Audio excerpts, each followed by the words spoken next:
Who did you come here to see today? The scripture says that in the beginning was the Word, and the Word was God, and God was the Word. But the question that we must ask today is, what are we going to do with the word of Minister Louis Farrakhan? What do we do today with the word of God among us? The word moves us, the word shakes us, the word jolts us, but the word must now take form into flesh. We must now be what the minister has been teaching us now for the past 14 and 38 years, teaching the word of the Honorable Elijah Muhammad. I plead with you, brothers and sisters, that you heed to the call of the Honorable Louis Farrakhan, that you listen to his words, and that when you go home today, that you just don't take those words and take them in one ear and out the other, that you make it flesh, that you decide once and for all that you will make a change in your life. You agree, black woman and black brother, that you must make a change today. You know that it is time now to hear from our leader, our teacher, our guide, the Honorable Louis Farrakhan. All praises due to Allah. All praises due to Allah for the Honorable Elijah Muhammad. All praises due to Allah.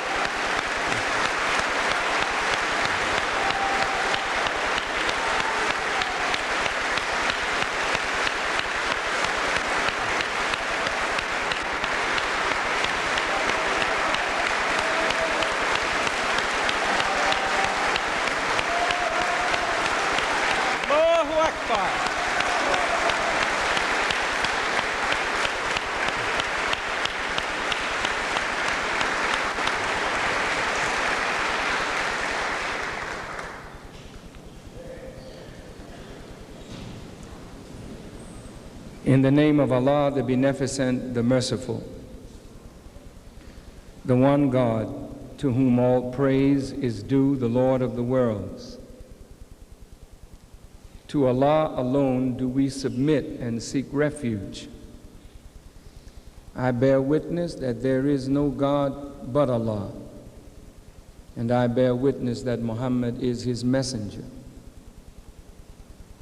We thank Allah for Moses and the Torah. We thank him for Jesus and the Injil, or the Gospel.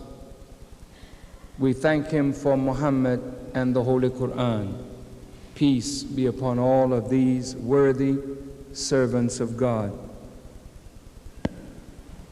But as a black man growing up in America without a true knowledge of God's self or the true religion of Allah, I thank Allah over and over and over again for raising up in our midst a divine leader, teacher, and guide to teach us,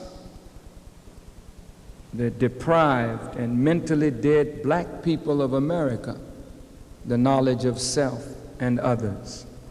I'm speaking of the man who taught me what I'm about to teach you, the Honorable Elijah Muhammad.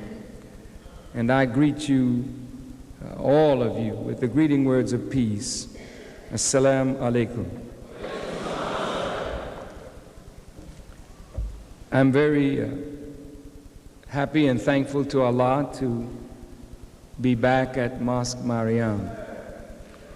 It is good to see you, and since it is a little hot, by next week, with the help of Allah, this air conditioning should be as it should be. So I will get right to the point. I want to talk to us today about the tremendous domestic violence that permeates the black community in particular. There never was a time that so many of us are killing us. So many of us are abusing us. There never was a time when black women were so abused and misused as it is today. There never was a time when black children have been so abused and misused as we find it today. The violence in the home is so great. The abuse in the home is so great that every teacher or leader of any consequence should begin to look at the destruction of the black home and the black family and the black community and address these concerns with truth. Why are black men beating women as women are being beaten today? Many of you that are married suffer because your husbands beat you up. There are many in the Muslim world that think that it is okay to beat your wife. This is not the conduct of a true man of God, beating women. A true man of God knows how to handle women without beating and abusing them. The problem today is we as men have lost the knowledge of how to handle ourselves. So it becomes exceedingly difficult for us to handle our mate, yet nature forces us to come together. But we don't know what to do with each other after we come together. We make each other's lives miserable. And so wife beating is on the increase. And I don't even want to say wife beating, because men aren't marrying women that much today. There's a lot of living in and beating up. But marriage is like a dying institution.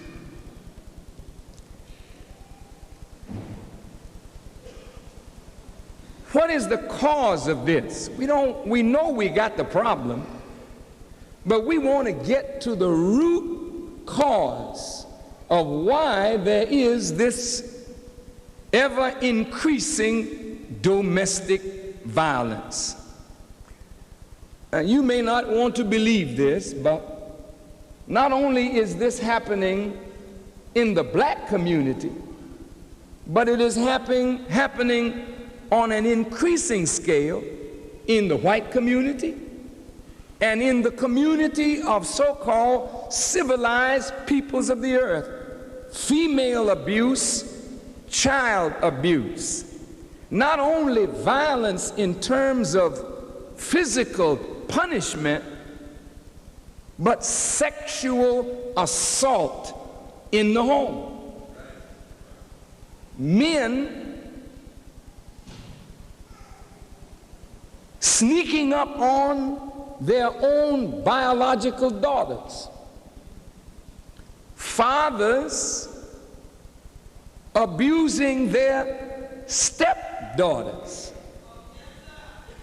or beating and brutalizing their stepchildren, male. Let's look at what some of the statistics are on this horrible domestic condition.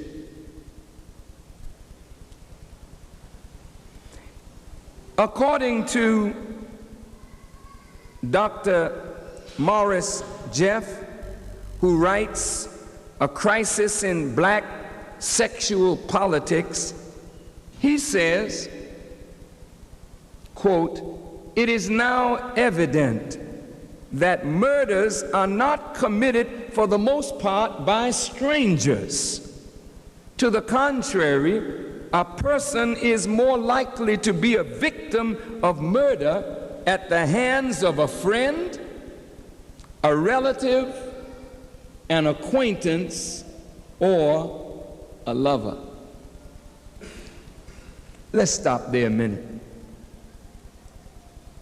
If you open your Bible, and the story is also repeated in the Holy Quran, the Bible opens in the Genesis story of a family being created by God.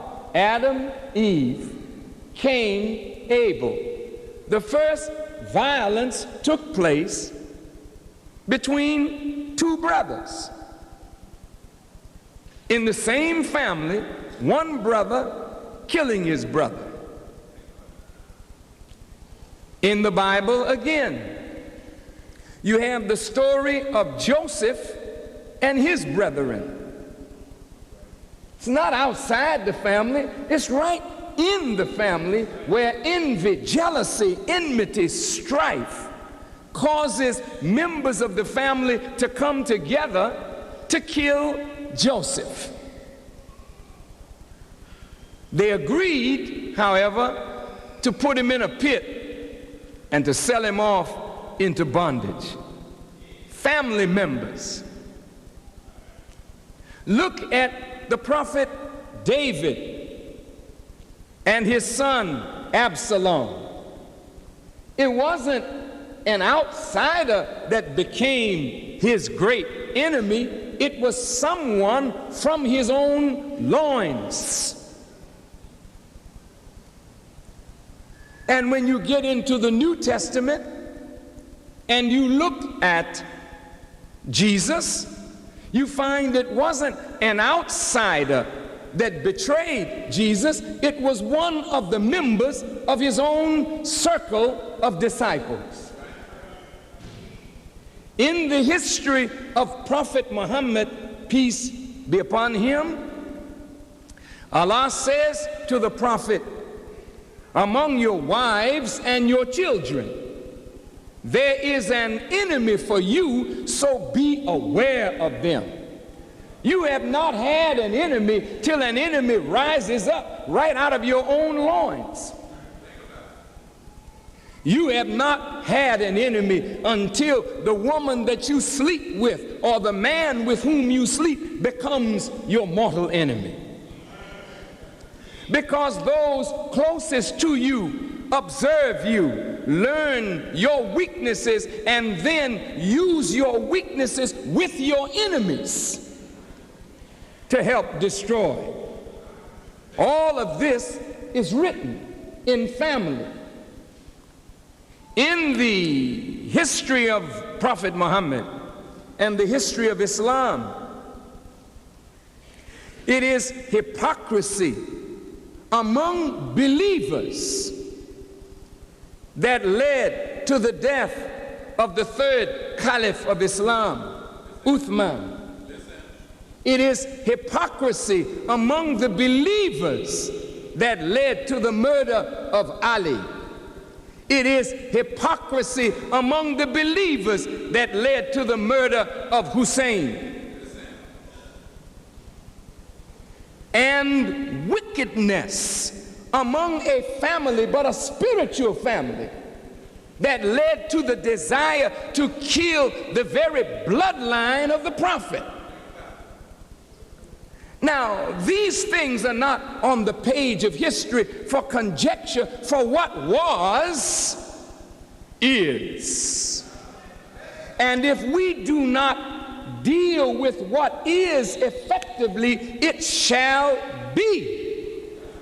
But I am confident with the help of Almighty God, Allah, that though the nation of Islam in the time of the Prophet, peace be upon him, was not able to uproot hypocrisy, and that's why Islam is a divided house today, because there are hypocrites posing as true believers.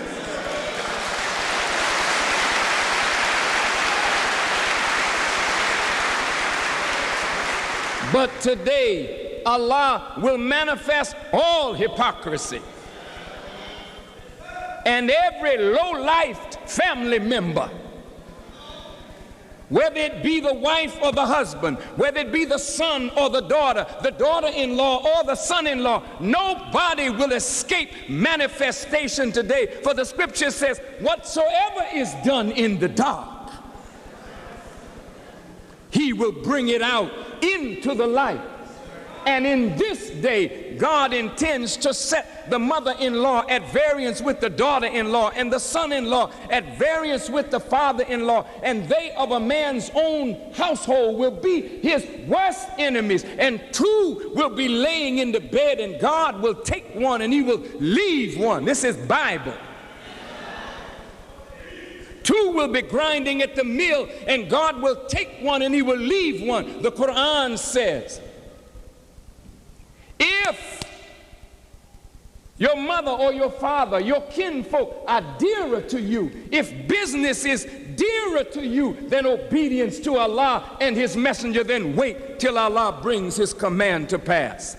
You are not really a true believer unless you can turn your back on your mother and your father and your sister and your brother for the sake of God.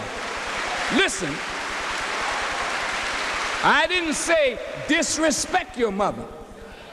I didn't say disrespect your father. But you are not a Muslim today unless you can recognize hypocrisy in your mother, or in your wife, or in your sons, or in your daughter, and then deal with a hypocrite as a hypocrite should be dealt with, even though they be your near of kin.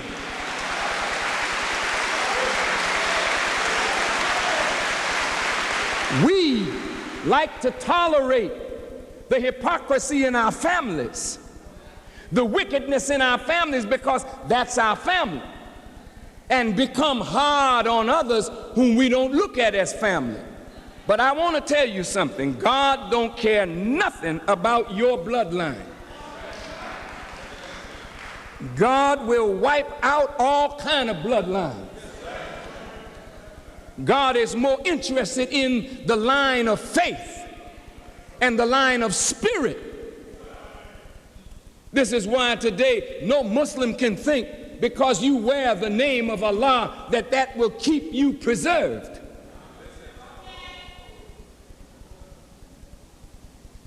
In the Gulf War, many Muslims with the name Muhammad were killed.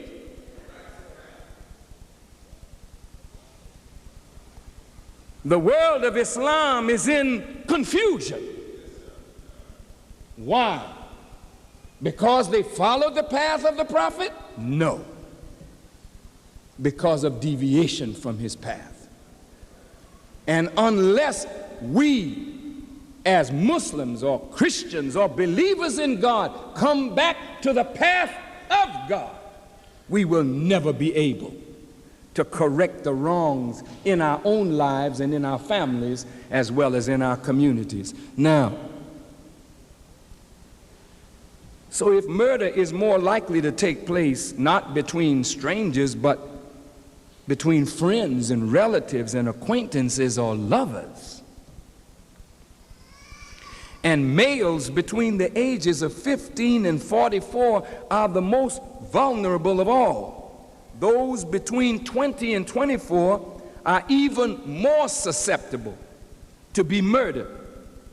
This is particularly true if these black males live in the South, in a metropolitan center where economic levels are low and housing is substandard.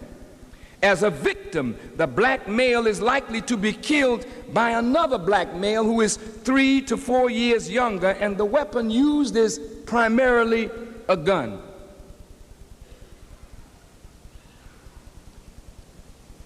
I'm going to say something about weapons in just a moment. black-on-black homicide will most often pertain to a killing of passion, a spur-of-the-moment episode, yet an act definitely with the intent to kill. This act of murder among the blacks today will be triggered by a quarrel or a dispute over, number one, money, number two, sex, or some third party. And let's think of why we kill each other. Money, sex, or some third party interfering in a relationship. And both parties, it is seen statistically, may have drunk some alcohol just before the violent encounter. The incident can happen at any time, but it has proved that it happens most near Christmas or in July or August. Why Christmas? When Christians are supposed to be celebrating the birthday of a servant, a righteous and holy servant of God, it's more likely that murder will take place during Christmas because they sell more liquor during Christmas than any other time of the year. Something that Christians should be thinking about. Now, a female has a better chance of avoiding a homicide, though being black reduces her life chances. 20% of homicides involve women as victims and offenders. A black female who is a victim of homicide is usually killed by a black male, and the lethal instrument will be the gun, and the place will be in the home. Now just think about that. When the female kills the male, it is usually in the kitchen. When the male kills the female, it is usually in the bedroom. I don't know what that says. But we're going to do a little tidbit of analysis here. Now, everyone in America, according to the Constitution, has the right to bear arms. But where black people are concerned, the Constitution really was not designed for us. And they do not want black people with guns because they feel that at some point you're going to wake up. And when you wake up, you may point the gun in the right direction.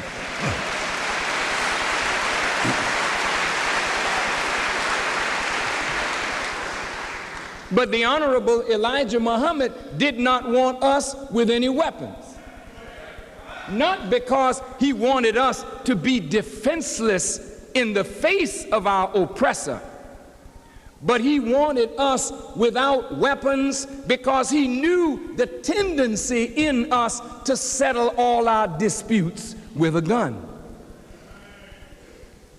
And since most females are killed in the bedroom, and most males that are killed by females are killed in the kitchen,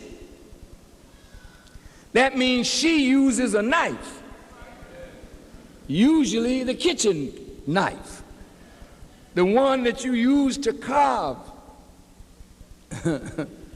your turkey.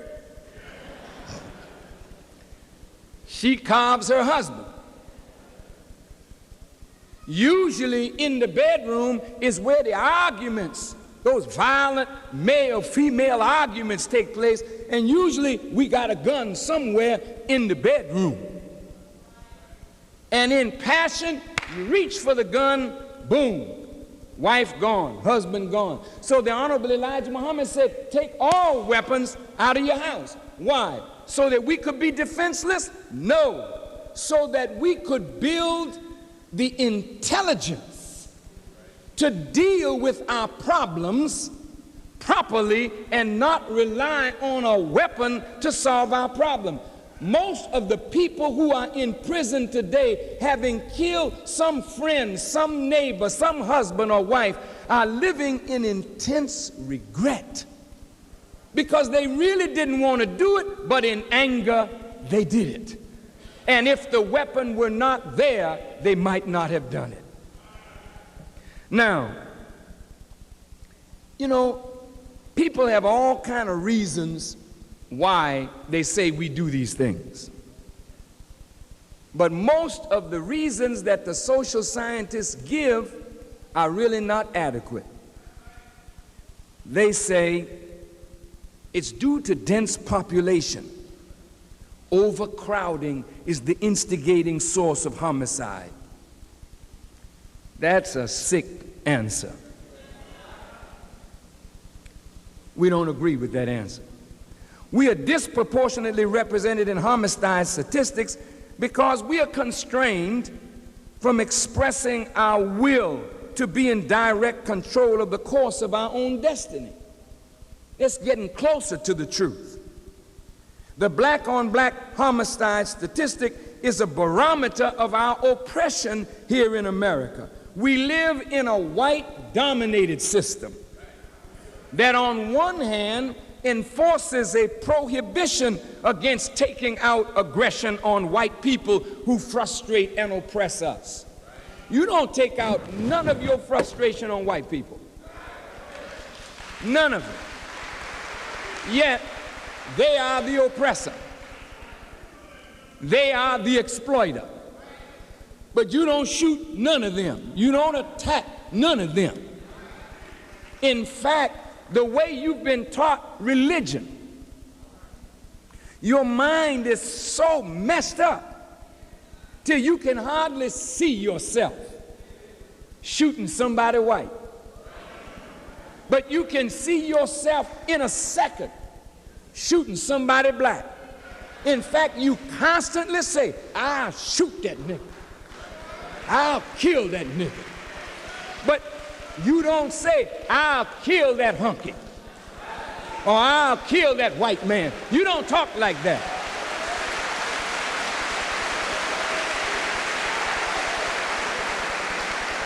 Yet 90% of our problems started with oppression and slavery from white people. And it is perpetrated on us by the same white people. Well, but the system rewards, sanctions, and legitimizes black-on-black aggression. You can shoot black people and get bail and be out on the street to shoot somebody else. You know that's a fact. You can aggress black people, beat black people, rob black people, and in a few days, you out on the street doing it some more. But the moment you go out of the norm and shoot a white person, they throw away the key. Rape a white woman, rob white people. This is a dangerous nigga. Keep him off the street for a long time. But if you show that your hatred is aimed at your own people, they will reward you for abusing your people. Now, this is very sad. Now,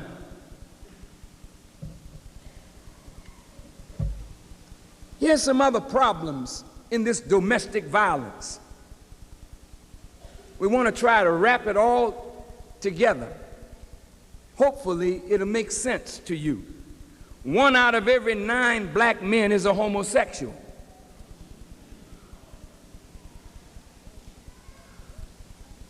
At birth, black males outnumber black females. If you check birth statistics, there are more black boys born than black girls. But by the time we reach 18, the thing switches, and now there are more females than males. What's happening to the black male?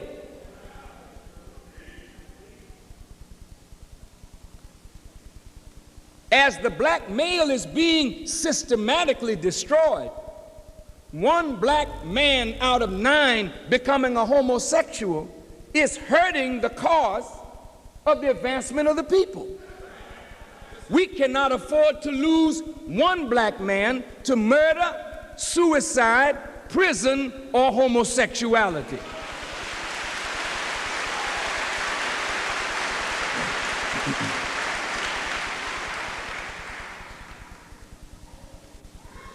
In addition to homicide and suicide, destruction of black males is also affected by drug abuse and disproportionate job loss.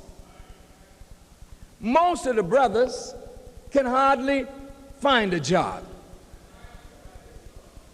So there's some economic problems here that lead to frustration of desire. Brothers, when we get through today, we hope to show us that we are in a very sick mental state. Therefore, we take out our hurt on each other, and particularly on the female and on the children. Now today, sisters, I want to talk to you about how you can keep this man's fist out of your mouth. I know you want to hear that subject. I want to help you, sisters, to understand what you can do for this male who desperately wants to become a man and has all the potential to be a great man. But if you don't know how to handle him, he will live in your mouth like a dentist. And your problem, sisters, is you really don't know how to handle today's black man. I want to help you with that. You got a few minutes? Very good. Now, did you know that at the Robert Taylor homes, the figures reveal that 93% of the households in the Robert Taylor homes are headed by a single parent? 93%. And 83% of those are on welfare. And while the Robert Taylor homes is 0.5% of this city's population, this racially segregated high-rise ghetto accounts for 11% of the city's murders, 9% of the rapes, and 10% of the serious assaults.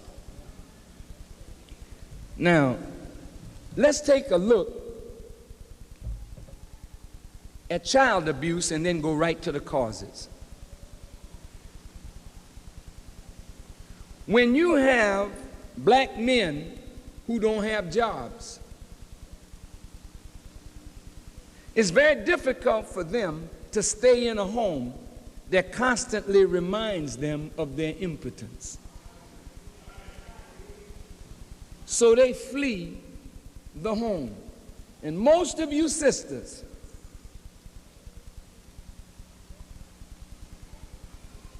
don't have a stable relationship with a male or a man. Many of you were married, had children, divorced, and have babies, but no stable relationship with a male, a man.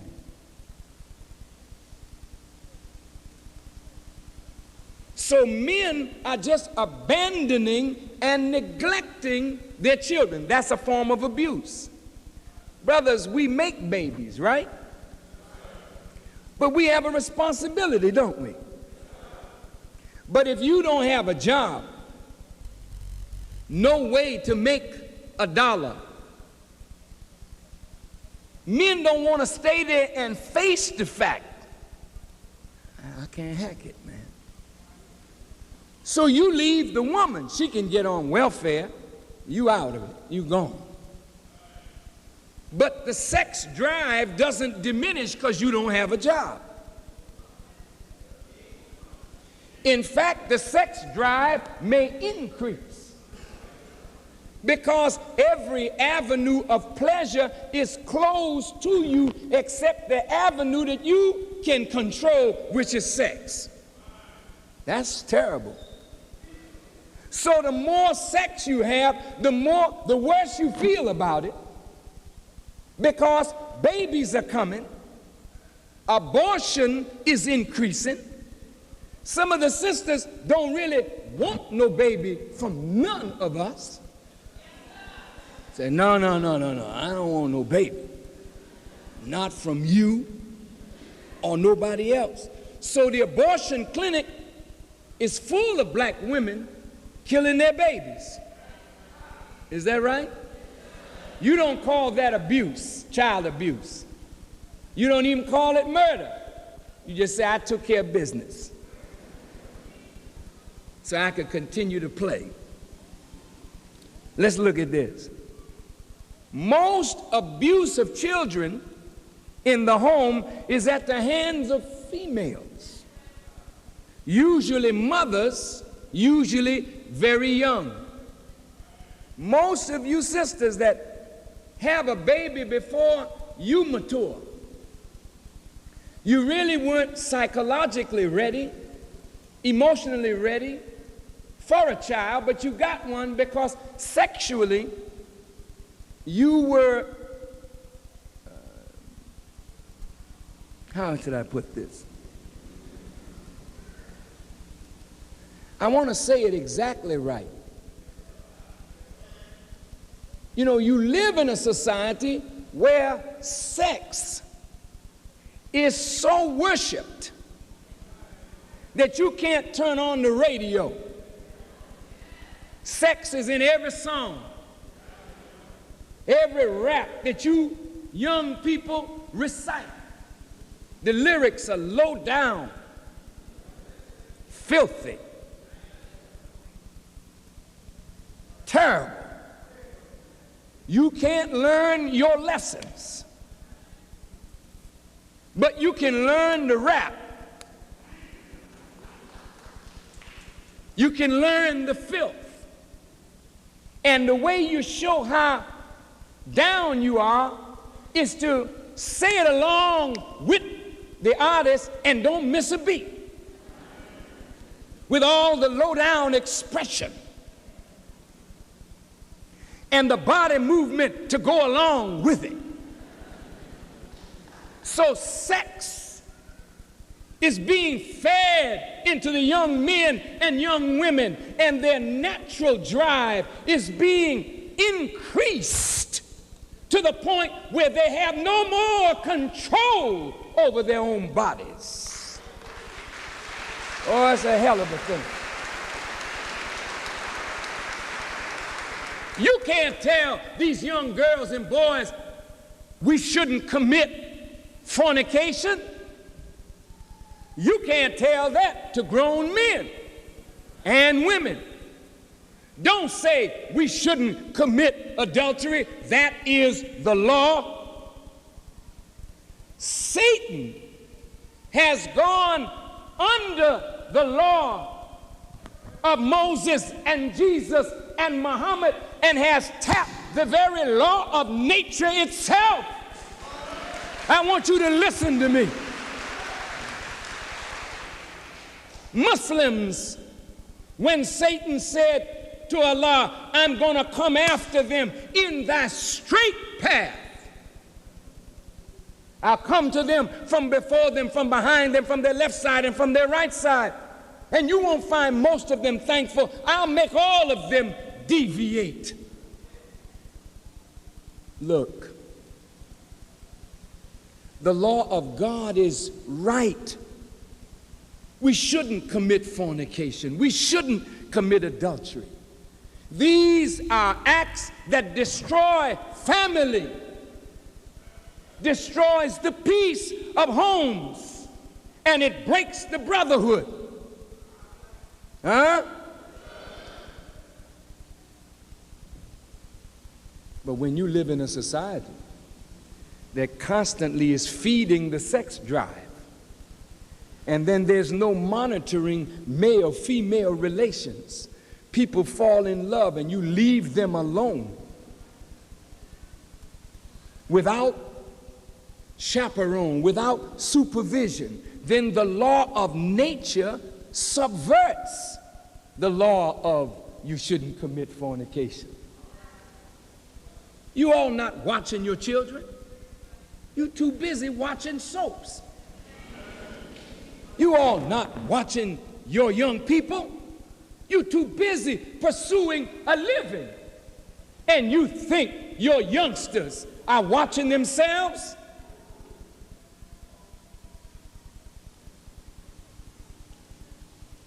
I expose myself to some of these raps.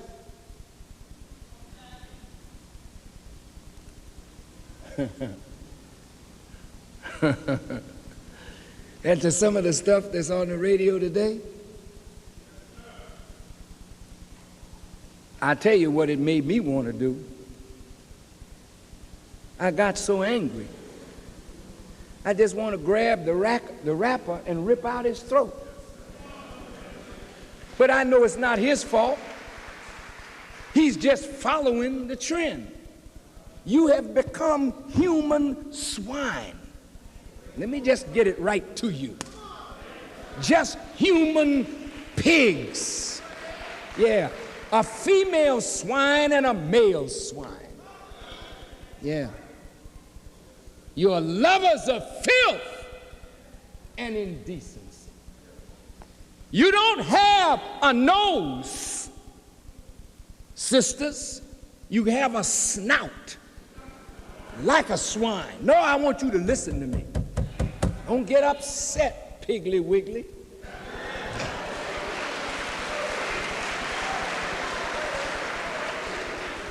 You sisters and brothers too, you got your nose sniffing around looking for garbage. Filth that you can use to slander, defame. Huh? Garbage gossipers, slanderers, defamers. Young men, what's the latest? What's happening? You don't want to hear nothing of value, nothing of truth, nothing of righteousness, nothing uplifting. You want the garbage because you have become a swine. I want you to hear me now. Human pigs. And God hates the pig. What do you think God thinks of human beings who act like a hated animal? A swine. My son, one day, a great comedian visited my home, and we had dinner, and he invited me to his show. My son was trying to tell me, Daddy, don't go. But I said, well, let me see what the show is like. I got in the limousine and we drove on over to this big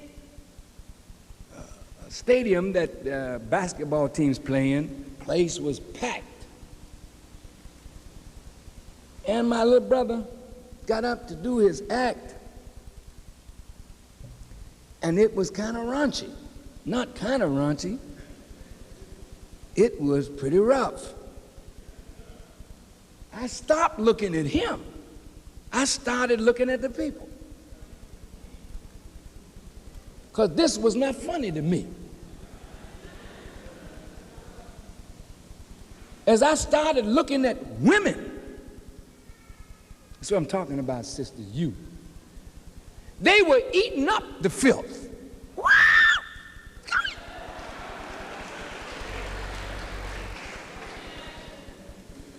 I said, well, look at this. I said, the lower down he went, the more they loved it. Just, can't you see what's happening to you? You're being made nothing.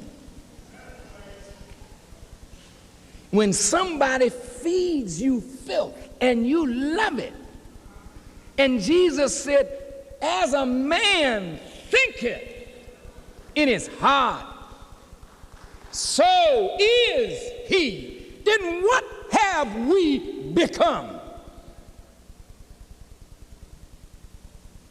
We abandon our children. Physical assault going on. Sexual assault is probably in this audience of women less than 100 who can say that they've come this far in life and they haven't been abused by a father, an uncle, a brother, somebody in their own immediate family that they look to with honor and respect. Probably hardly 100 sisters who can say, I have not been abused. That's pretty rough. And on my last tour, as I spoke around this country to thousands and thousands of people, when I mentioned abuse of girls by their fathers, you could see the women, tears started running down their cheeks, because they can't hardly tell their own mothers what their own fathers are doing, because the mothers don't want to hear it. So they suffer in silence. And as I spoke, you could see the tears rolling down their cheek. They're saying, somebody understands my suffering.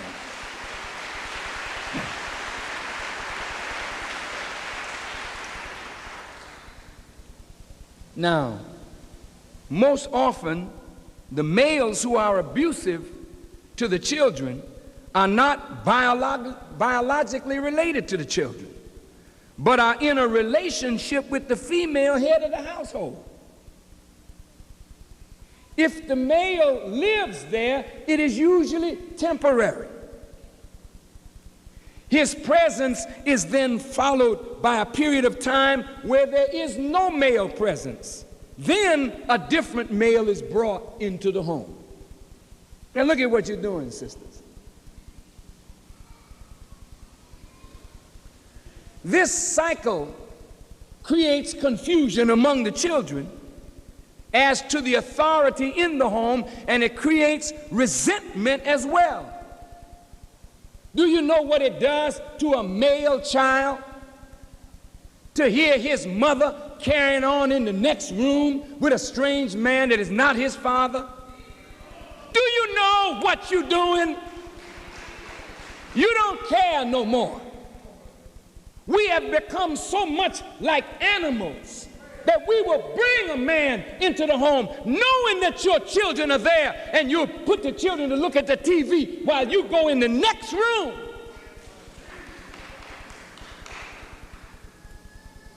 Performing acts with strangers. The poor man has no job, so you invite him to live with you. But all the while he's living with you, he'll abuse your male children and keep his eye on your growing daughters.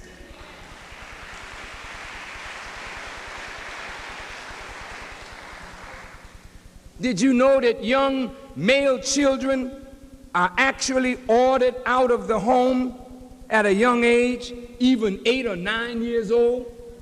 Some of these men that you take up as lovers, they can't stand your sons from a previous marriage, so they'll order your son out of the house, and you will put your son out because you want the love and affection of this man.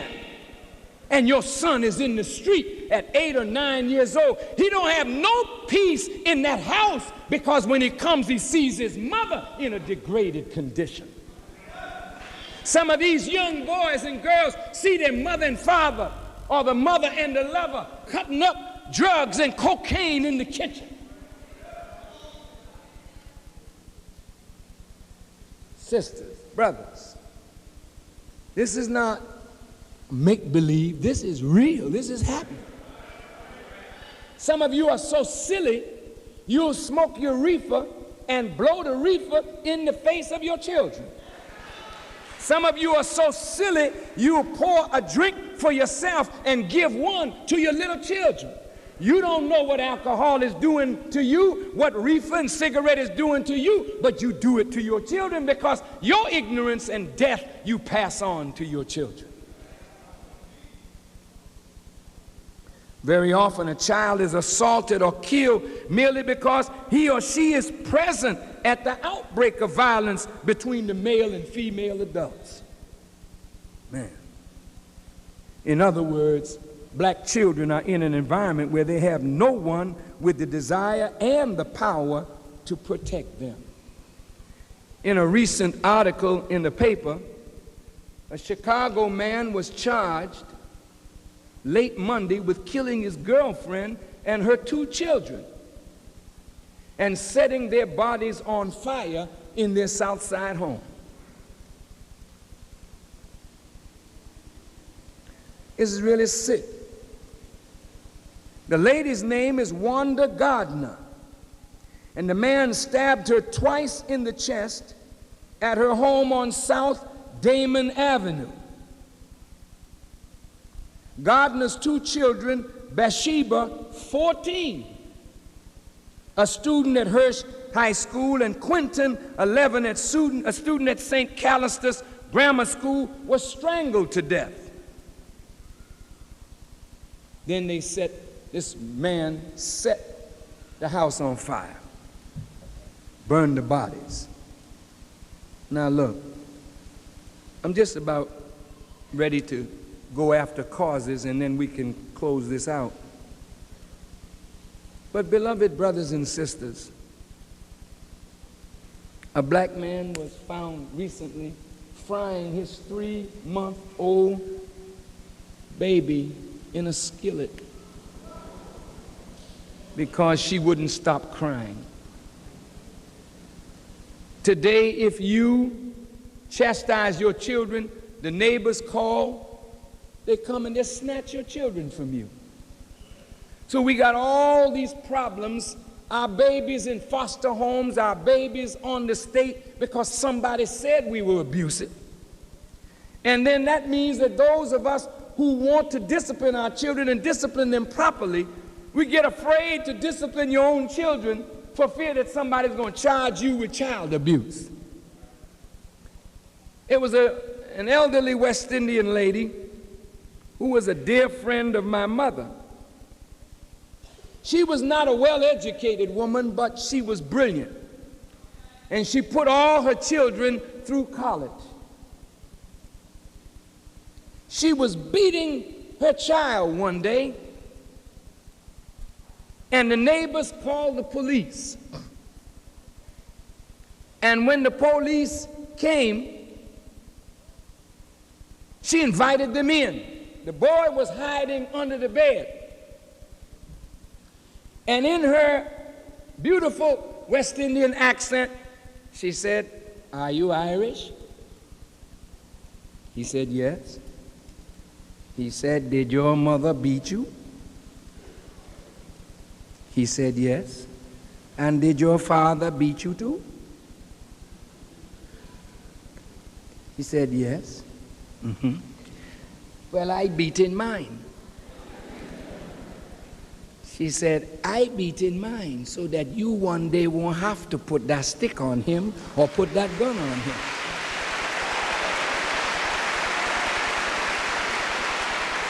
So if you don't mind, you can stand right there while I break your ass. She went up under the bed and snatched that boy out and beat him good, and then told the policeman, "Now, you go tell your mother and your father that a black woman is chastising her children to make them better. Now, the point I'm making is, if you're a man, and you are that, you and I cannot let anybody take away our right as a man.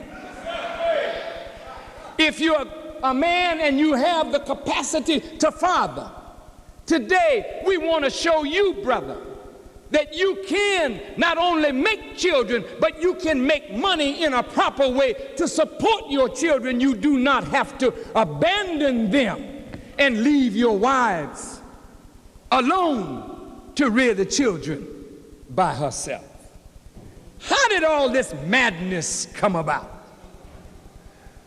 What's the cause of it? Y'all all right? Keep me up on the time. I don't want to be too late. Did you know, sisters, that it's not just overcrowding in slums that has something to do with it? It's not just poverty and the loss of jobs with men that has something to do with it. But it's a very deep problem that deals with the nature of the male and the female. And this is where this book, Quran, is so significant. Because this book, Quran, is the key to unlock the mystery of nature. I'm going to say that again. This book, Quran, is the key to unlock the mystery of nature. This book, Quran, does not contain all of the words of God. For this book says, if all of the seas were as ink, with 7 more seas added to them, and all of the trees were as pens, you could never exhaust the words of Allah. Allah says in the Quran, everything that He created is a word. And there are things that you know of that He created, and there's a whole world of things that He created that we know nothing of. Huh? So this book, Quran, doesn't contain all the words of Allah, but what it does contain is the key to the nature of God, the nature of His creation. Now, what is the nature of woman? What is the nature of man? And why did God create male and female? What did He have in His mind? And how has Satan altered the plan of God for male and female?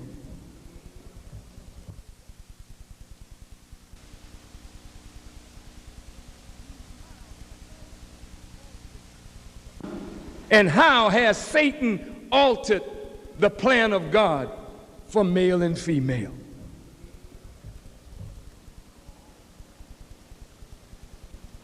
In the 4th chapter of the Quran, titled The Women,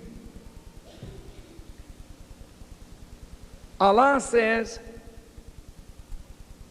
O people, keep your duty to your Lord, who created you from a single being and created its mate of the same essence or the same kind, and spread from these two many men and women. Keep your duty to Allah, by whom you demand one of another your rights. Let's stop right there. First of all, our duty number 1 is to the Creator. He's first, foremost in all duty, above mother, above father, above friend, our duty is to our Creator. Who will argue with that? Anybody? Can you show me a prophet or servant of God that you respect that didn't put duty to God above duty to anybody else? You love Jesus, right? Huh? Was Jesus a dutiful man to his Father? Isn't that the way he described God, as his Father? Was he dutiful to his Father? His Father came first. He had brothers and sisters. Did you know that? You didn't know it? Well, go read the 10th chapter of Mark.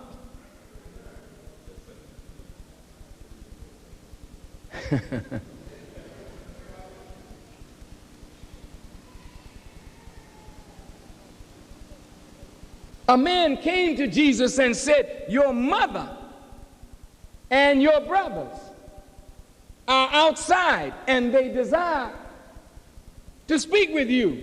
Jesus said, my mother and my brothers are in the temple with me.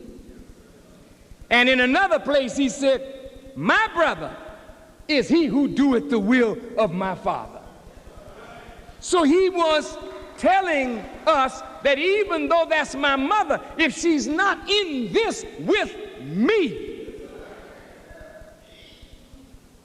I will honor her as a mother, but my real mother is on the inside here with me. My real brother is in submission to the will of God with me. You can't, brother, you cannot today keep friendship with those who refuse to submit to God. If you say, this is my best friend, and your best friend don't want to submit to God, and that's your best friend, and you stay with them, then you yourself don't want to submit to God. Because you cannot have as your best friend somebody that don't respect God or his will. You didn't hear me. You know that old saying, birds of a feather flock together? Well, if your best friend is a disbeliever, then you one too. Because your best friend as a believer in God has to be another believer in the God that you believe in.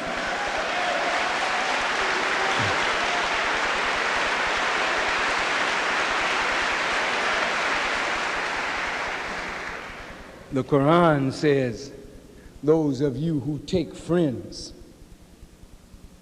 of those who are outside of faith have strayed from the straight path.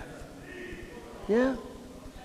Then it says, Allah, the messenger, and the true believers are your friends. Isn't that something?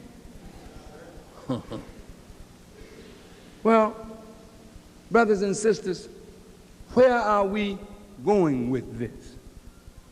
If, brothers and sisters, God had a purpose for the creation of male and female, and he gave each of us a duty not only to him, but a duty to one another. Then he gave us a nature that demands from the nature of our counterpart what it is to give. And when that counterpart does not give what nature demands, then there can be no peace between them. And if you don't even know what your nature demands, but you know you're upset with a man, but you don't know even why you're upset, and you all talk about women terribly. Men get together in barbershops. Their favorite subject is the no good woman. They get together in the mosques where the women aren't around, and their favorite subject is that jive woman. But the women are no better. You get together, and what is your conversation? my husband, he ain't this. Or that man, that's so-and-so. I'm just sick of him. Blah, blah, blah, blah, blah. And after you get through puking, you go right back to the same man, to the same woman, wipe your mouth of your puke, put a little claret in it so he won't smell it, or she won't smell it, and then that night when the lights go out, everybody gets happy for a minute. And then it's back to business as usual. People married to each other and can't stand one another, but they stay together for the sake of the children. Liars, hypocrites, walk out in the company, in the public, holding hands with each other, and won't talk to each other behind the door. He comes home, if he's working, and if he's working in this world, and if he ain't working, when he comes home, his head is messed up. How do you greet him? Yeah, come on in. It's you, huh? You kind of late. Where you been? Poor man just got in the door. You ain't beautiful for him, you ugly. Your hair look like it's going every which way. You got on an old tired shirt. Maybe some of the drool from this morning is still.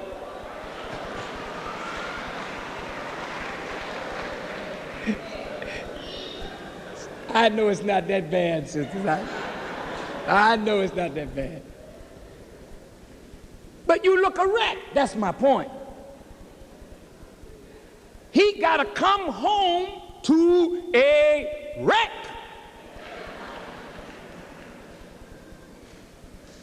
You wonder why he don't want to come home. Do you know why prostitution is a big business? Let me tell you. Not that I'm experienced.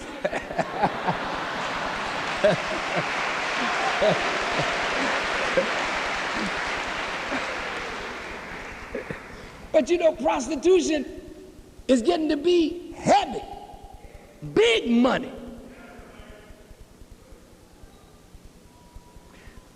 Prostitutes get the money that your children should be getting. Prostitutes getting the money, sisters, that you should be getting. The rent is not paid, but the prostitute is. No diapers for the baby, but there's plenty of lingerie for the prostitute. You know why? This man is in need of what God has put in you for him. But he, in his condition, does not know how to get it out of you. So just to live with you is a great trial for him. And for you too. There's no question about that now. But I'm dealing with domestic violence because unless you can deal effectively with this man's head, you can't handle this. This man will kill you today. He's a time bomb ready to explode every one of us. The level of stress on a black man is abnormal. He is so stressed out, sister. He don't want to abuse you. But when you jump on his case, you know how you do with your mouth.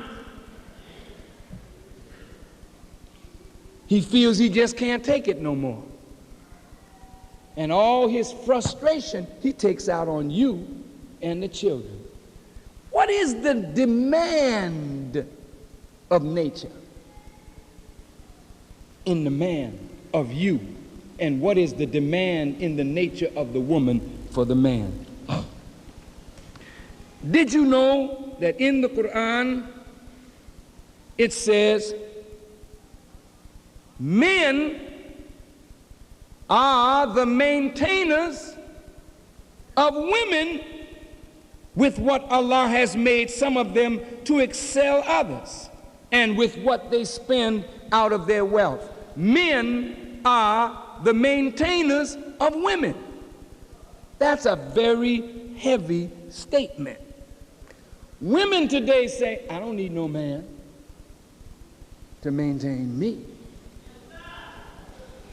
I maintain myself. Very independent sisters today. But in some respects that's bad, in other respects it's good. But when we start getting away from the nature in which God created us, we start getting into problems. I'll show you what I mean in a minute. Allah says in the Quran that men are a degree above women. Now that may hurt feminists. I don't want to hurt your feelings. We're not a degree above you now. We're several degrees below you. Let me make that very plain. But in the nature in which God created you, brother, he created you a degree above the woman. Otherwise, the woman would not be able to look up to you. Anytime you got a woman that don't look up to you, brother, you got trouble. And anytime you're a man that she don't have nothing to look up to, you got some trouble. Now listen, please. This is serious. The Honorable Elijah Muhammad taught us that the self-creation of the originator out of darkness is a very painful process. Birth is a painful process. Not just pain to the woman, but it's pain to the child that is forming in the womb and coming through that canal. That's painful. So when the baby gets here, the first thing it needs is some comfort. So it cries, I'm here now. Ah! What you crying for? It was a hard journey getting here. Will you comfort me? And you put the baby where? On your breast. And you console it and you comfort it. That's so beautiful. But let me tell you something. God created man. Now I'm speaking Bible. In his image. The Quran says that God made man his vicegerent, which means you stand in the place of God. Stop right there. This woman is created to console a man. The Quran said that she is made to console the man. She is created that we may find peace and quiet of mind in her. The Honorable Elijah Muhammad said it like this: woman is man's heaven. No wonder we're in hell. Because we don't know what to do for and with a woman. Listen carefully.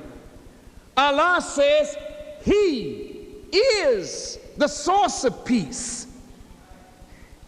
He is the abode of peace. Huh? And the greatest heaven is peace and contentment of mind. Then God gives you a woman to give you peace and contentment of mind, but you don't know how to handle her.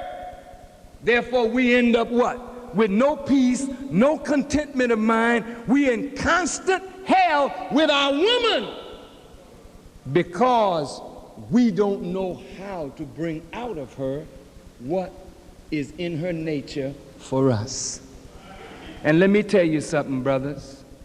There's not a woman on this earth that doesn't wish to give what nature has put within her to give.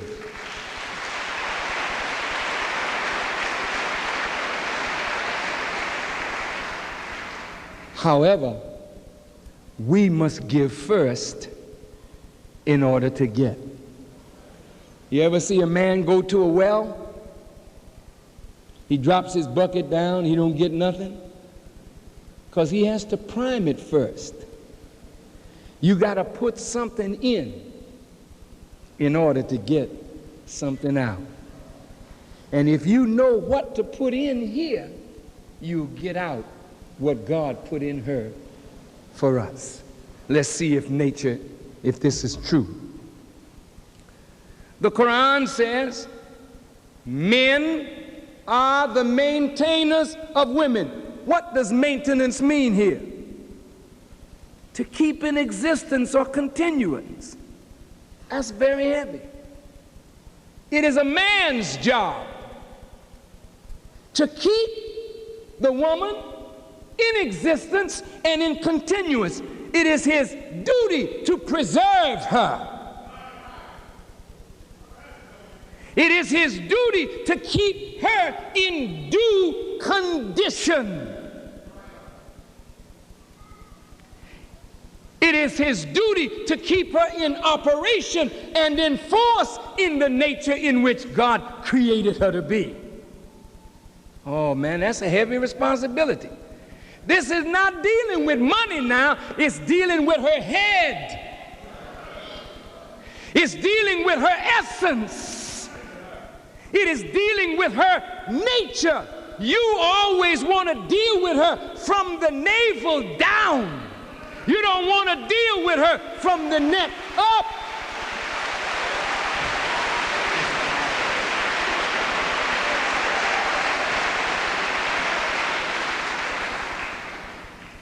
And brothers,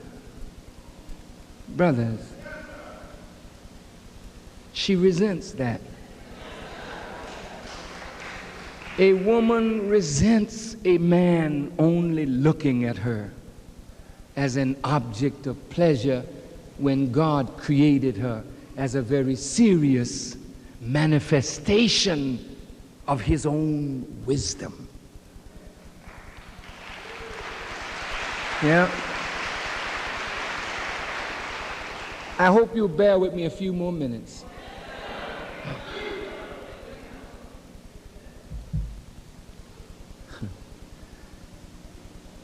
Men are the maintainers of women. To maintain means to keep unimpaired.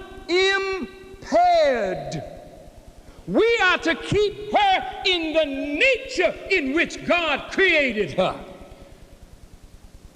We are to keep her in a specified state. Who specified the state that she should be kept in? Who but her creator? And what is that state that she should be kept in? I'm going to give it to you really. I mean, it's so simple I could say it in a word, but I didn't come here just to give a word. I really wanted to finish this. A man's duty is to keep or hold her against attack. And the last thing in maintenance is to provide for her upkeep and to carry the expenses of the woman. See, the money part got to be there. Don't ever think that you're going to have a good relationship with a woman if you can't keep up some expenses.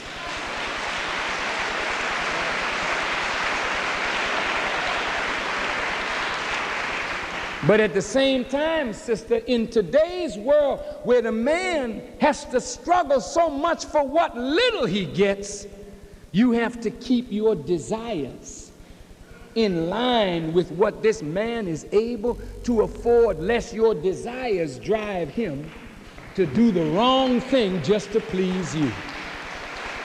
Are you with me? Y'all all right? Now let's look at this. If that is our duty as a man, have we done it? I didn't hear you. Why are you talking so soft? Because you're not guilty. You're not guilty. No, sir, brothers, you're not guilty. You would have kept her if you had been left alone. But Satan has altered your nature. Now you have to take control again. It is not that you're guilty. If you're guilty today of being lazy to take control after you know better.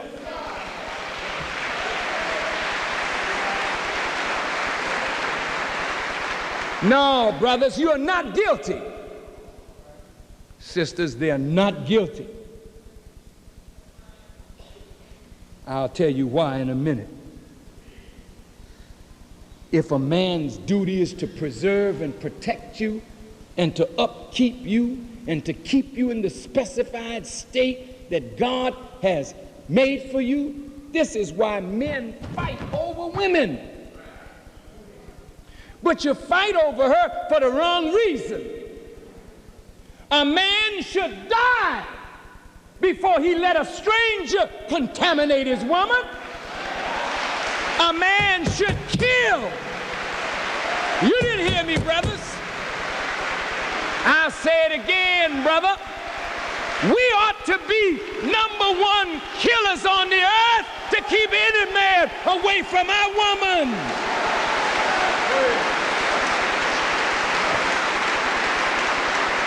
Yes. When I was coming back from Iraq, before the war broke out, there was an African brother that I met in Baghdad. I met him once in Washington, D.C. He's a very wealthy black man. But he said to me, Brother Farrakhan, I would like to come back to the United States, but I would like to be a citizen and get a green card. You know what I mean? So I'm wondering, do you know any women or woman that I could take up with? In other words, we make an arrangement. My son is my witness. I said, brother, I will kill you.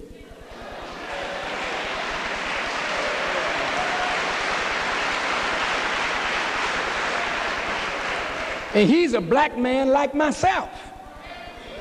Well, you know what the hell I'll do to somebody else? He's my brother, but I'll chop his damn head off over this. Yeah, brother, I want you to hear me well, because we will kill you over these.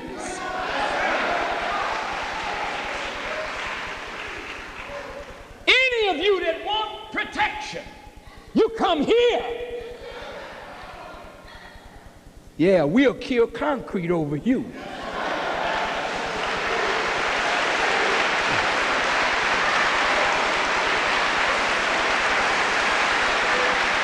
Do you know why?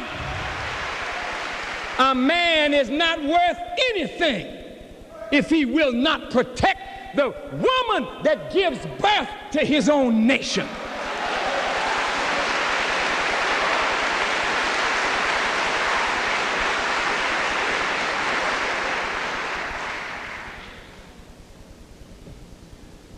You're not guilty, brothers.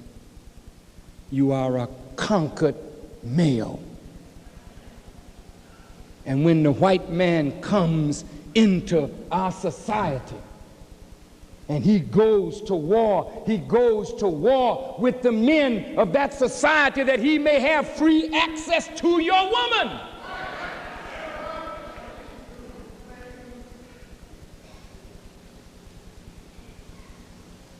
And he has gone to war with us and conquered us as men. And therefore we could not be to her what God demanded of us to be until we are made free of the mind and the power of our enemies that control and dominate our thinking. We have to be freed mentally, and that's why Jesus said, "You shall know the truth, and the truth shall set you free." And once you are a free black man, then the thing you have to do is then free your woman and your children and become the man to her that God demands of you and me. What does God demand of us? God does not demand that we picket white people to build us a school.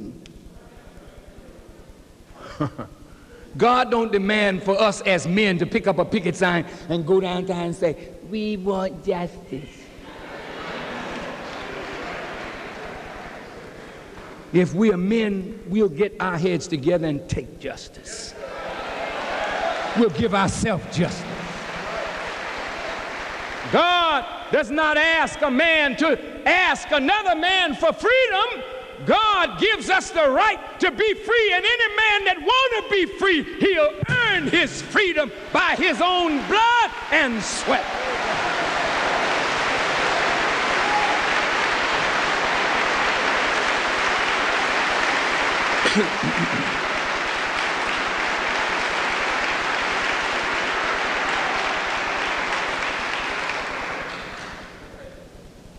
In the black male is that potential. All of you wonderful brothers, is not one of you that is a dud, if you pardon that expression. Every one of you is potentially powerful.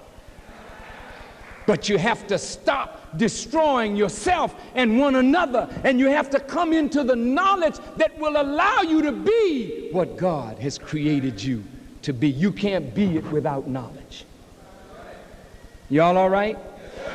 I'm almost finished. Now, you, sisters, when we build for you, it's our duty to build schools for her and the children. She's an intelligent, talented woman. I don't think we should be happy that our women are downtown in white folks' office buildings. As a man, I don't think we should be happy about that. I mean, we should be glad she got a job. You understand that, sisters? But we don't like no white man looking at you,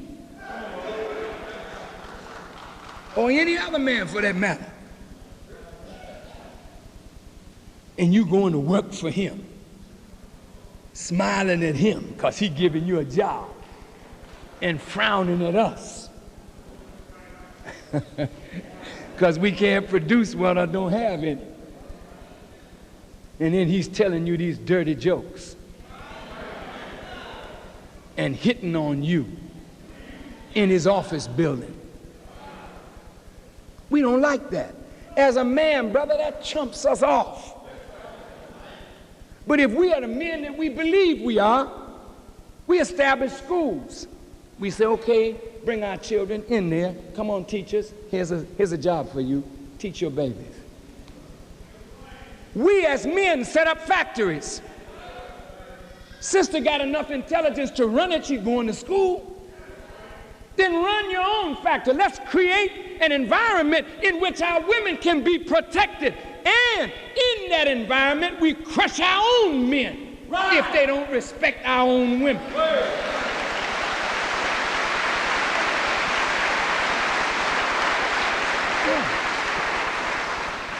You ain't had a whooping until you get a righteous whipping from your brother who's trying to straighten you out when you disrespect her.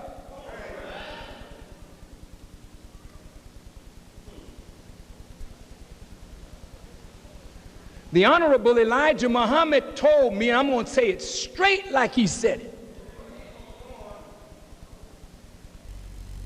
Some brother saw the sisters walking in this white garment and disrespected her. And the brothers beat him up. And the Honorable Elijah Muhammad, when he heard the news, he said, you should have killed him. But listen, listen, listen.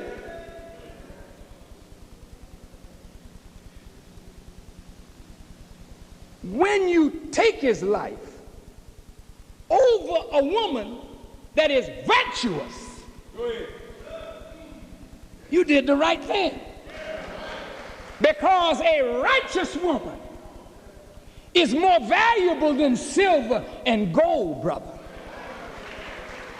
A virtuous woman, or a woman that has lived an unclean life but has decided to clean up herself, to get her life together, that's a woman worth dying for. And that's a woman worth killing over. I want you to hear me well, because I'm advocating this. Yes, go ahead. Yes, sir.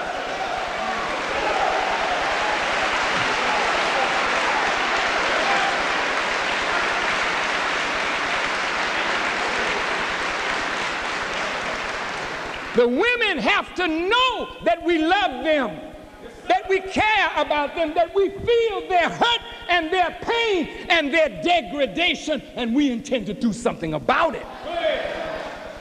When they know it, they begin to respond to us differently, brothers. Then the nature of her that God gave her to console us. Oh man, it's worth fighting for. Look, let me see what he put in the woman. Look at the Quran. He says to the woman, she is the consoler of the man. She is to give him peace and quiet of mind. If he just would be her maintenance, if he would maintain her properly, she will give this to you. You don't even have to ask for it. Just be who God made you to be, and it'll just come up out of her. What is in her? The desire to alleviate or lessen pain and grief for that man. And when we live in a world like this, brother, we're in a lot of pain. And you don't need to take Tylenol. You don't need to take Coke or morphine. Here she is. This is your painkiller right here.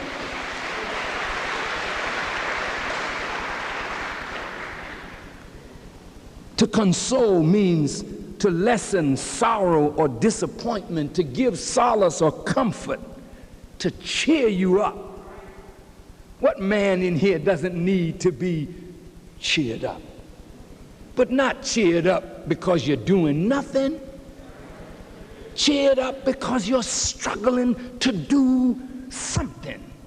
And when you got a man that's struggling to do something, sister, then you got to know how to handle that man. Now I'm coming to you. Give me that hand, Mike. I want to walk a little bit here. Where is it?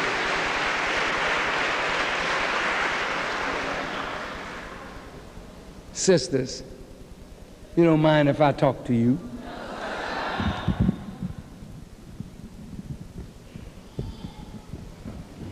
When a man comes home from working out there in this crazy world, you got to be comfortable for him and good for him to look at. Now you know how he fell in love with you? You know what you look like? Can you remember?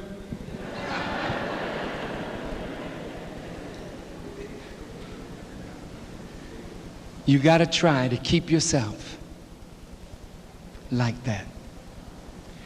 Many of you sisters who were so beautiful in your youth. Now, all of us as we get older, we're not as, as we were when we were young. I mean, that's the natural consequence of getting older. But we don't have to be totally out of it.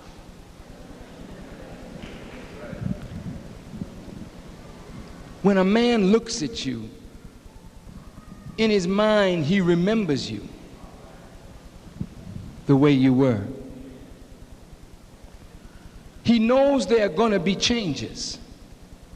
But if the change becomes too drastic, and then you produce daughters that look just like you used to look, and you find him spending time with his daughters and less time with his wife. Have you thought about it? Think about it. When a man goes out to work, you want him to come home to you. In fact, while he's on the job, you want him thinking, I just can't wait for this job to be over. I can get home.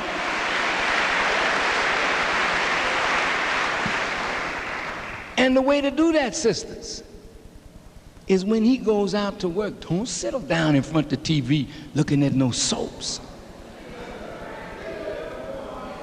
This is wasting your time. There's something in the nature of a man that even though he ain't clean, he likes a clean house. Yeah? Something in the nature of a man. He likes order, even if he's confused.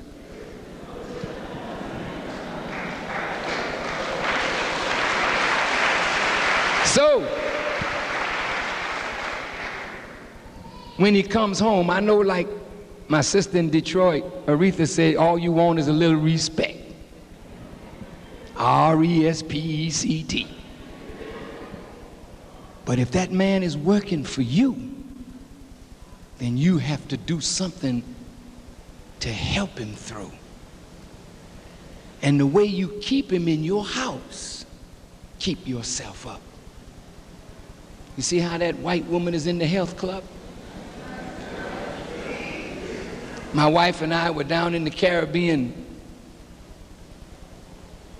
a week or so ago, and we went to this resort hotel, and we saw an old white woman. And they were showing us around the resort, and when we went in the health club, this old white woman was up in there working out. She wanted to get her body tight.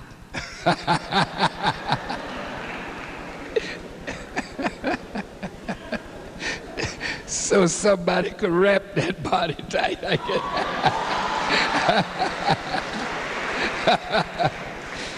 Oh boy. That white woman was working. But sometimes you get the thought that nobody loves you. You get the thought that nobody cares, and probably they don't. But you should care. You should care about your health and your well-being and the way you appear to yourself. True? Now, when that man comes home, the Honorable Elijah Muhammad taught us, you should really make yourself beautiful for him. What does it take to put a curl in the hair? Just do something.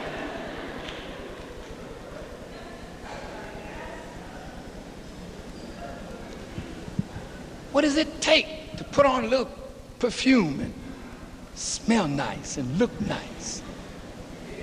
So that when the man breaks the door, you are desired. Now, if he comes in and you've done all of that and you see him with a big frown on his face, don't get uptight. Something is on his screen, you know, in a computer. When somebody writes on the screen, You better read it. See what's written on his screen when he come in the door. Don't say, oh baby, I've been waiting for you. I got this fine meal all cooked, baby. Can you smell it? It's your favorite food. And you see him frowning. Then you change. You're not a good doctor. You got to watch your husband. What's on your mind? Because it's not sex.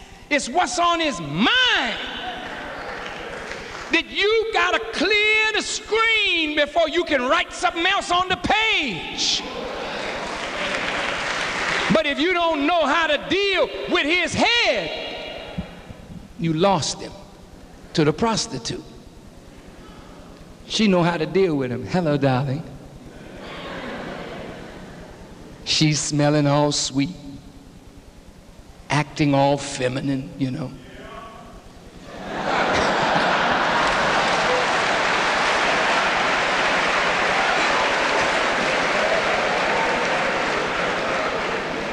And what she's trying to do is make her a regular customer. So that every Friday when he gets paid, before he sees you, he'll see her. And you know what he's going there for?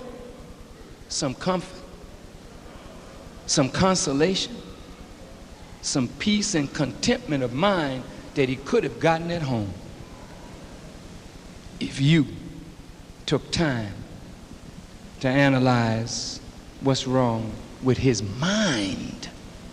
And that's what you got to deal with today.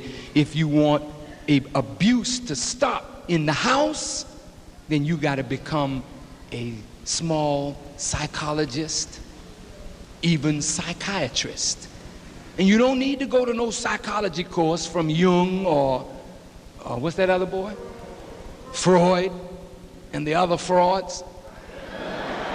All you need to do is just deal with his head. You got to ask questions like a doctor. How are you, sweetheart? He make grunt. Don't get uptight. You know you had a hard day. Now you got to find a way to get in. But you ought to ask questions. You are much more subtle. You know how to use subtleties. Why not use it for good? How was your day, sweetheart? It was rough. Rough. You got to get him to talk about what happened. This is long before what you got in your mind is to take effect.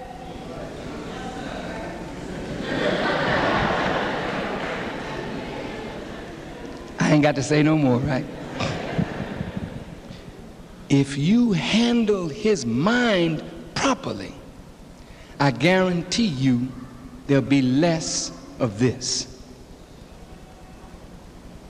Any man that is a man does not want to beat a woman.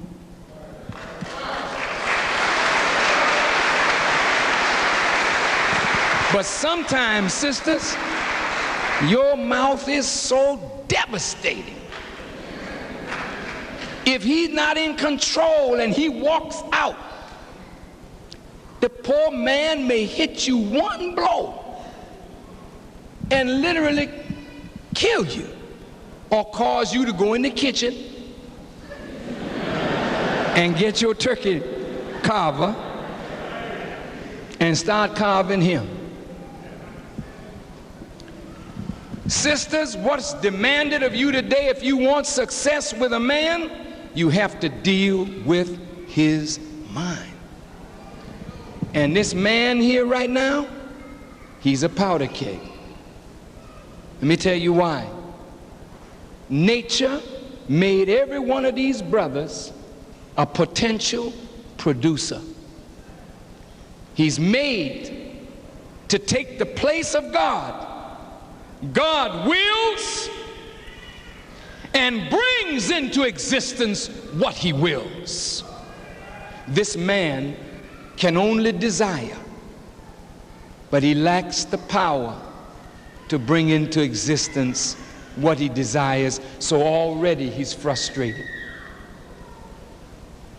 He knows he's in authority over you, but he cannot establish his authority because he doesn't have the knowledge that would enable him to govern and to manage the affairs of his own house. That makes him more frustrated. He calls the dog, and the dog won't come. He speaks to the children, and they turn their back on him. He's beat down at every turn. And the last beating that he can take is the beating that comes from you. He can't lash out at the world. He don't know how. Because the people that are messing him up are in high places. He never gets to them. He sees the cop on the corner with the stick and the gun. He don't know the people up top that are pulling the strings that keep him crushed. So he strikes out at the first line of offense, and that's usually his wife, his mother, his children, his friends, his companions. We're in bad shape. We need your help, sisters. And I'll tell you frankly, that's why I thank Allah every day of my life for the Honorable Elijah Muhammad. And I want to say this to my wonderful Muslim brothers who are here. Elijah Muhammad took our women and put them in a class called the MGT and GCC class, because no one of us as men knew what to do with her. Since she's the woman of God from the very beginning, then God has to cause her to submit to him again. Then he will begin to shape her life that she will be a consoler of us. I was not the man to make my wife console me. I just didn't have the knowledge. But I came to the Honorable Elijah Muhammad with my wife. And that's the best way to come. Bring your wife with you. And she heard the message and accepted it before I did. And when I looked, she was going to the back to get her form. And I followed. She recognized truth. I'm glad she did. Because when they put her in the class, they taught her how to cook. They taught her how to sew. I was a poor man. I could not afford to take her to no Bonwood Teller, Saks Fifth Avenue, or the 5 and 10 cent store. But with the little money that I made, she went and bought beautiful fabric, and she took patterns and made herself garments and made herself beautiful, because in the class she could take nothing and make something out of it, because she learned how to sew. When I came home, there was no pig on my table for me to eat. No bad food on my table, because the Honorable Elijah Muhammad taught her what foods to eat and how to prepare it, that even though I was poor, I could be in good health. Because she respected him, he made her obey the law of God. So even though I wasn't quite the man that I should have been or could have been, she was not going to run out with another man. She was going to help me to become a man.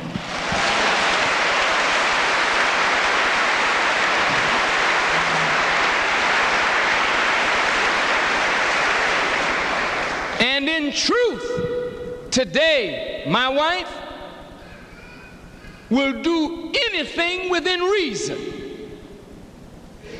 to comfort and console her husband. And I don't really have to ask. I thank Allah for making her like that. You know? And there's nothing that she wants within reason. If I can afford to give it to her, she got it. Why? Why is that? She gave me 9 children. That's a heck of a thing to do. One is bad enough, but when somebody gives you 9,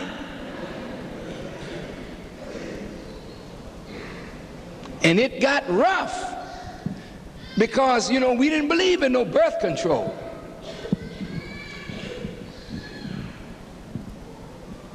But brothers, let me tell you something. A woman needs a break. In between babies, a woman needs a break.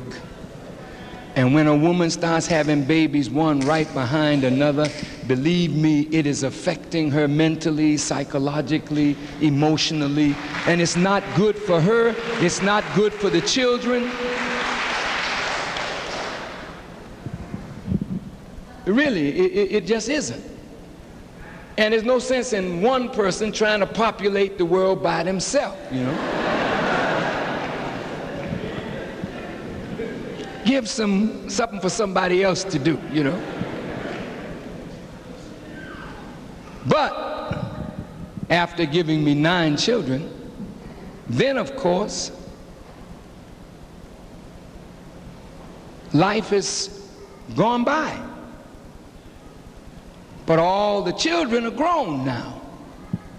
Now she got a life in front of her. When you have children, it's difficult to develop all of your talents because you have to sacrifice for your children. But when you have done your duty by your children, then you must develop yourself as a woman. Develop your intellect, develop your talents and your skills, and then give your skills to the building of a nation in which you and your children and your grandchildren can have peace, freedom, justice, and equality. So, I think I'll put a pin in this subject at this point. And if it is the will of Allah, I'll be back out on Wednesday to continue this.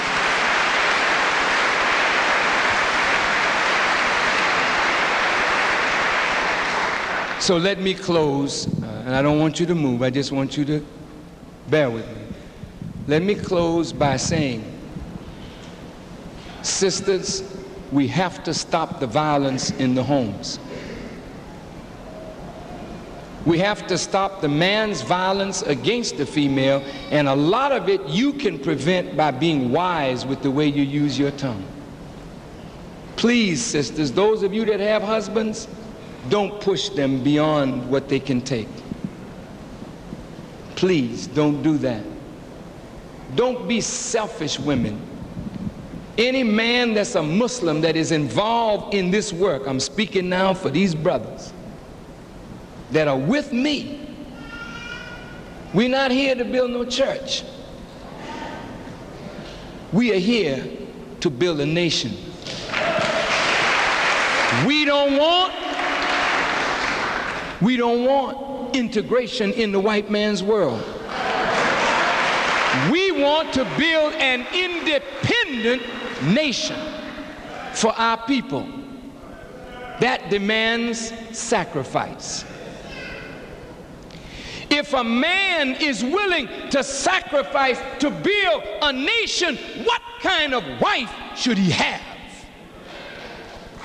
Do you think the white man could build this nation stuck up under his woman all day long? Do you think that the early pioneers that caused this nation to be stolen from the Indians, do you think they would have stolen from the Indians if they were sitting in their log cabins holding their woman's hand? She had a duty in that cabin, And that man had to get his musket and go out, and some days he'd be gone days and nights, but he'd come back with the fur over his shoulder. He had trapped some rabbits and whatnot. Then the woman could cook something. She loved that man. He went off fighting Indians. If he got back successful, what was she telling her children? There go your father. Ain't never home. I'm just sick of that man. Some of you breed disrespect into your children by the way you handle your husband. Don't you know a man that will work for you, let the man work? Let him work. Let him sacrifice. Help him to sacrifice, because the sacrifices that we make today to build a nation will free up you and your children and your children's children tomorrow. So don't be nagging him as long as he's doing his duty. Don't be so selfish that you want all his attention. I know I'm getting in deep water, but sisters, don't do that. First of all, you can't compete with God. And second of all, you shouldn't even try. God has the greatest demand on any man's life. And when a man is going to sacrifice to build something in the name of God for his wife and children and his people, encourage him. And when he comes home, make it pleasant for him. On Wednesday night, I will tell the brothers more on how we should act to bring the best out of the sisters. Because today we're dealing with domestic violence, and really in truth she's brutalizing the children because she's so frustrated. She's the most unhappy woman that there is. A very unhappy woman, the black woman. And the children that you have, they come up under your unhappiness, and you are brutalizing them and really mistreating these wonderful creatures of God, your children. So we got to ease up all of this stress and tension so we can make life better for one another. I hope that there's something that I've said today that has been helpful to you. And I thank you for coming, and I thank you for listening as I greet you in peace. Assalamu alaikum.